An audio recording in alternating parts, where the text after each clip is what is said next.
So on 22nd July, OnePlus is gonna launch the OnePlus Nord 2. It's official, it is coming with Dimensity 1200 5G CPU. This is a 6.4-inch display with in-display fingerprint scanner, and OnePlus say the colors and overall experience is gonna be nice.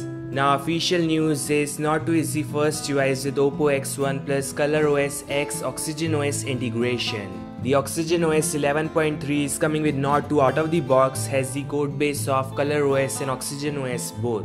See, this won't change the interface but will help OnePlus deliver regular patches. So yeah, you can surely expect something new in terms of regular software improvements and all. They say this integration won't affect bootloader unlock in Nord 2, so I guess you can install Magisk, install ROM and do all the experimental stuff. Here's an image of Nord 2 running ColorOS testing firmware coming in from Yogesh. The final OS will be OxygenOS and these are some final specifications.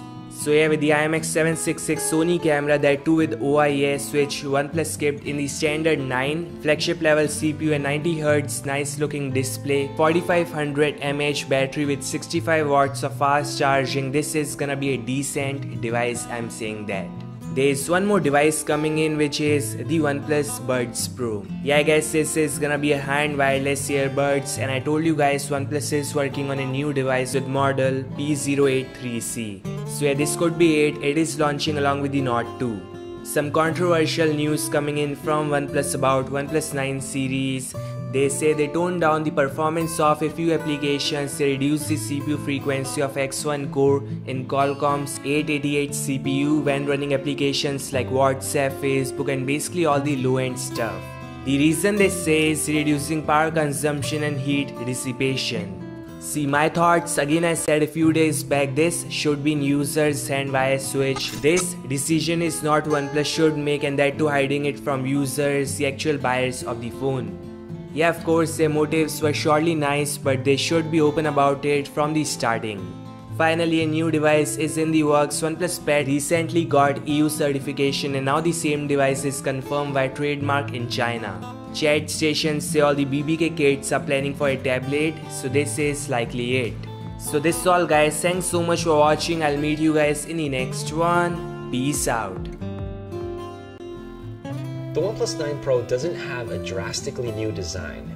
There is glass on both sides, it has a metal frame, a hole-punch selfie camera, and curved edges on the screen. The OnePlus 9 Pro dials the screen's curvature back a bit, which makes this phone a bit more comfortable to hold compared to the 8 Pro. This did help a bit with false palm touches, but I wouldn't say that the issue is entirely fixed. Our reviewed device came in the Morning Mist color, and it's a nice change up from the other matte finishes of previous OnePlus flagships, from the placement of the buttons and ports to the location of the SIM tray. IP68 water resistance comes standard on the OnePlus 9 Pro. Around the front is an updated 6.7-inch Fluid Display 2.0 with a sharp pixel density of 525 pixels per inch. The new version of Fluid Display now comes with a smart 120Hz mode that variably adjusts the refresh rate. Other than that, the screen quality is about the same as the 8 Pros. It can automatically adjust its temperature depending on the ambient lighting with the new color tone feature. You can expect max brightness at around 870 nits in bright environments with adaptive brightness turned on, so it's got excellent sunlight readability. At the top of the screen is an earpiece that doubles as a loudspeaker, and combined with the bottom-firing speaker, the sound produced is strong and loud, and great for consuming music and movies in stereo. The phone got a very good score in our loudness tests.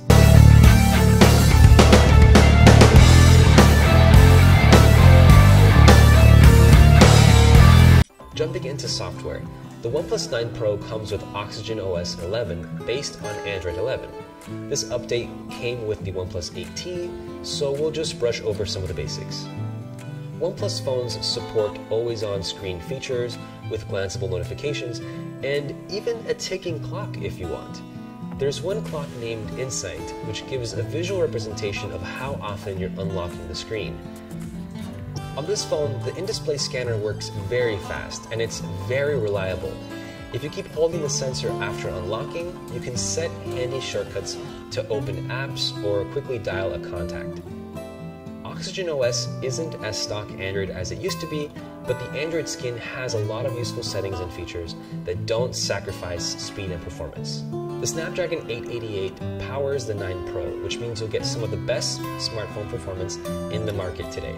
To help dissipate heat away from the center towards the frame and then through the 2 panes of glass. So even after intense game sessions, the 9 Pro comes with either 128 or 256 gigabytes of UFS 3.1 storage, and that's not expandable, so there's no micro SD card slot here.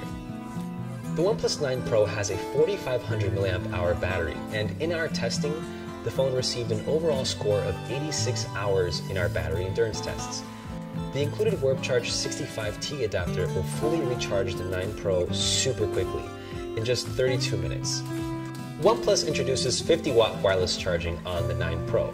The new charger has 2 coils, so you can charge the phone upright or on its side, and it charges up to 70% in half an hour. All that charging heats up the phone, so it has a cooling fan that blasts air up the back of the phone. The new charger retails for $70 and comes with a USB-C cable.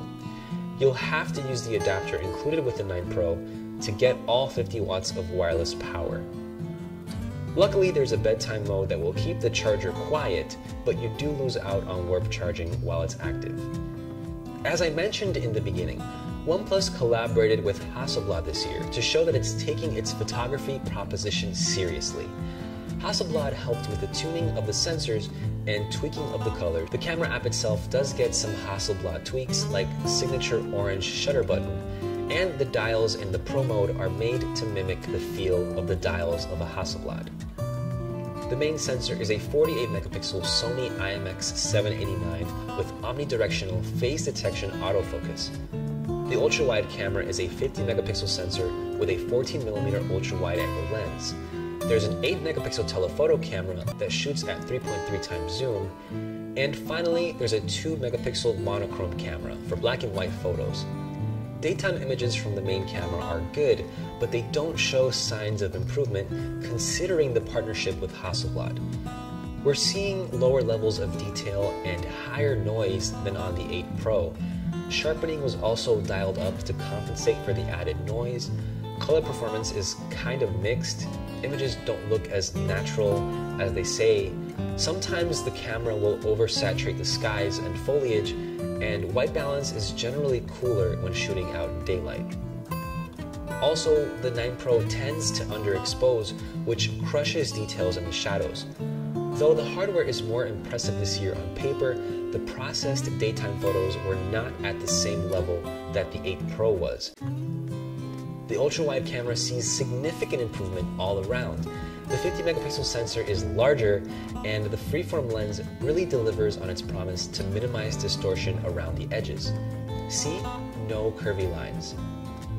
Dynamic range and details are very good on this ultra-wide. These 12.5 megapixel photos are even sharp and detailed enough to crop in on. The macro mode will kick in on its own, and it'll switch back if you don't want to shoot a close-up photo. Macro shots are sharp and colorful, and they look worlds better than shots from other low-resolution macro cameras. The dedicated 3.3 times telephoto camera does well enough in bright light with decent details and colors. The dynamic range on here is not as good as the other 2 cameras though. Focusing is not as accurate, and color performance isn't always as consistent as it is on the main cameras. Monochrome shots are output in 12 megapixels, and they look nice, but you might see some noise here and there. The high contrast look can paint a more dramatic scene for your photos. Both the main and ultra-wide cameras see the most improvements in low-light photography, and this is some of the best low-light performance we've seen, even without using nightscape mode.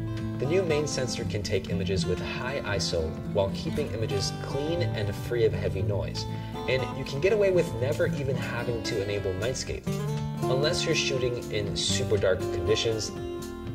Enabling nightscape on the main camera improves almost every aspect of the photo. Details, exposure, dynamic range, and colors are better. Noise is even cleaned up a bit as well. The ultra-wide camera in low light has vastly improved. Although it isn't as detailed and it can be a bit noisier than the main camera, Nightscape mode fixes those issues with the Ultrawide. It cleans up the photos and improves the colors. If you were wondering what to tell a photo camera though, you can't use Nightscape mode with it, and using it to shoot low light doesn't produce good photos. The OnePlus 9 can record 4K video at up to 120 frames per second, but this video is not electronically stabilized, so if you play this back at full speed, you'll notice that it's shaky. When you slow the footage down, it's pretty smooth, but you'll have to process the footage through an editor to see those dramatic slow motion shots. Although the 9 Pro can shoot at 8K in 26 frames, the footage lacks detail and doesn't stabilize well. This high-resolution video is not really worth the trouble of editing it. 4K video, on the other hand, looks great for both the main and ultra-wide cameras. Stabilization works great on both, and video is pretty consistent between the two cameras with great dynamic range and details. Colors are also well balanced and pleasing to the eye. Since the ultra-wide camera got an upgrade, super stable videos look worlds better on the 9 Pro, but the mode is just limited to 1080p. The telephoto camera only shoots up to 1080p video, but if you switch to 4K, you'll get a crop from the main camera instead. I have to say, I was impressed with Nightscape video, but do keep in mind that this mode is only compatible with the main camera. Nightscape video has great dynamic range. Colors can be a little over the top sometimes, but the resulting video looks pleasant and well exposed. Like Super Stable, this video is also limited to 1080p. There's nothing spectacular or game-changing about the 9 Pro, and that's what's kind of disappointing. Improvement can be seen in some aspects of the camera, like in low-light photography and the ultra-wide camera, both of which I was very impressed with. Otherwise, the camera is still somewhat inconsistent and it still needs some polish.